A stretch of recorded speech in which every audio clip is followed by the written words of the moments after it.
বিসমিল্লাহির রহমানির রহিম। সীমা kitchen food. আমি আজকে আপনাদের একটা রেসিপি নিয়ে আসছি। এখানে আমি গরুর মাংস, এখানে আমি 1 কেজি পরিমাণ গরুর মাংস নিয়েছি। গরুর মাংসটা আমি ভুনা করবো। আপনারা আমার ফুল ভিডিওটা দেখুন।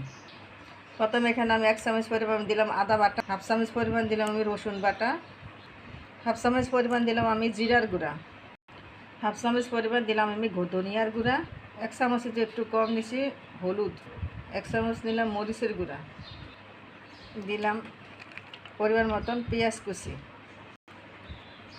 এরকম কিছু পরিমাণে রান্নার তেল দিয়ে দিলাম। আধা চামচ পরিমাণ দিলাম আমি গরমের মশলা ব্লেন্ড করা, দিলাম পরিমাণ মতন আমি লবণ দিয়ে এখানে আমি এখন সবগুলো প্রকার একসাথে আমি মেখে নিব আর কি। সবগুলো আমার মাখানো হয়ে গেছে। এখানে আমি আজকে মেখে রান্না করবো, তো আমি একসঙ্গে সব দিয়েছি। এখন আমি সব চুলাতে দিয়ে দিব আর কি। আমি এখন চুলাতে বসিয়ে দিছি। দেখেন এখন আমি ঢাকনা দিয়ে দিব। এই যে আমার মাংসটাই দেখেন আমি কষাইতেছি, এখনও কষানো শেষ হয় নাই।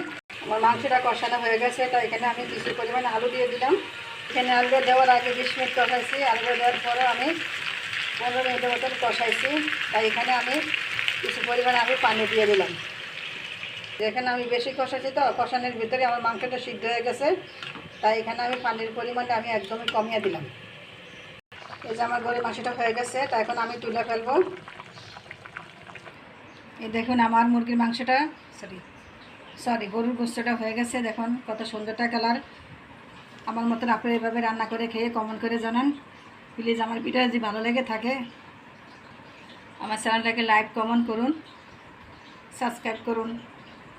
আল্লাহ হাফেজ।